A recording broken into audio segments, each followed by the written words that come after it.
Welcome back to the Gallagher Shots YouTube channel. My name is Emil and this is the player ratings after a home game at St James's Park on a beautiful Sunday afternoon. That's about the only good news that we've got from this one. It was a game of two halves, same old story from Newcastle really. Hard work undone by some poor decisions or lack of decisions. These are the player ratings, as I say, for Newcastle versus Wolves, where the game ended 1-1. Starting with the man in goal, Martin Dubravka just signed a new 6-year contract, which is excellent news. He didn't seem that troubled in the first half, but the pressure did mount in the second. That was due to the bit of a collapse that the entire team suffered. And yeah, it was a silly mistake, sadly, that parried the ball towards Johnny, who went and scored Wolves' equaliser. It could have been avoided, which is the most frustrating part about this, but 6 for Dubravka this week. Yedlin had decent pace when he was shooting forward. He looked very promising, good counters against Wolves, which is kind of what we wanted to get from them. But there's quite a lot of opportunities wasted in the final third. I think his end product needed a little bit more work this week. He was struggling to get the ball past a few of the first men, but still showing good signs since his return to the team. 6 for Yedlin. Kieran Clark is putting in another solid performance at the back, really cementing his place, I would say, while the opportunities are available. I describe him kind of as a bit of an invisible defender. Not that he doesn't do anything, but you don't really notice the work that he does do because he's not as prominent as the others. It was a bit of a rough challenge when Traore turned it on and did struggle with the real mass display that Wolves put on towards the end, but Clark did a decent game. I think it was solid. 7 for him. Lascelles, our captain, leader, Lascelles, shone in the first half. Some great defensive work. He got back, he dealt with Jota, and yeah, the goal was a brilliant header to add to his record. I think it's something like he's challenging for the most goals scored with your head only. So another one for our trophy cabinet, yeah. 8 for Lascelles, brilliant game. Fernandez had a lot asked of him to come into the team in replacement of Cher, and he fitted perfectly. We see this a lot from Fernandez. He just comes in, he works hard in training, as we hear, and he was faultless at the back this game, and he also made that move to get the assist. It was great work from him to go and get that ball, put it straight into Lascelles, and it went. Fernandez was the best defender, best player, I would say. 9 for him for this game.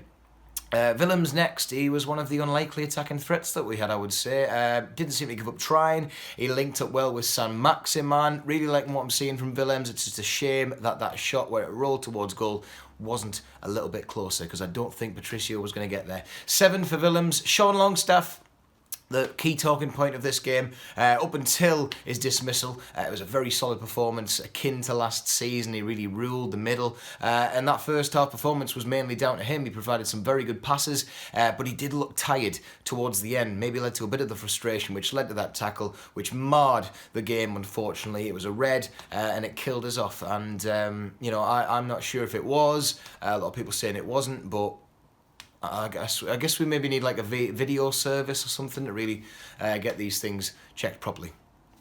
Just an idea. 6 for Longstaff. The red really did bring that performance down.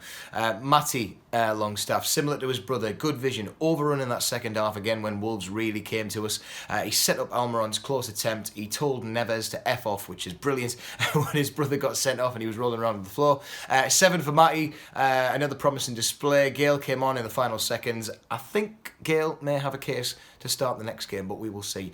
Certainly a good finish that we could use up front if Joe Linton isn't going to provide the goods just yet. Almiron had another frustrating game, really frustrating game for the Paraguayan. Some excellent runs forward. I think he was breaking through, and that's the stuff that we love, but at the end it just doesn't work. He needs better decisions.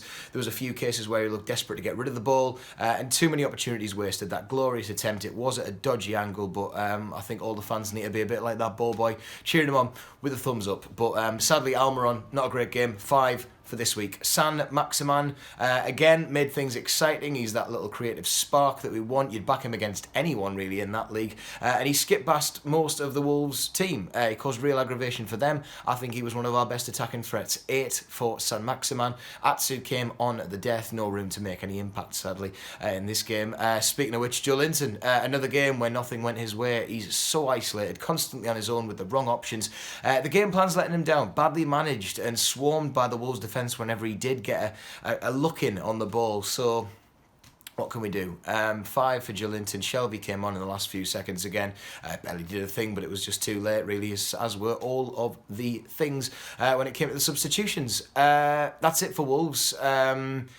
You know, it was a bit of an opportunity missed, which is a bit of a recurrent thing. Same against Chelsea. We need to find some sort of second goal to kill games off, or take these chances, be a bit more clinical, but then I guess it's down to the manager.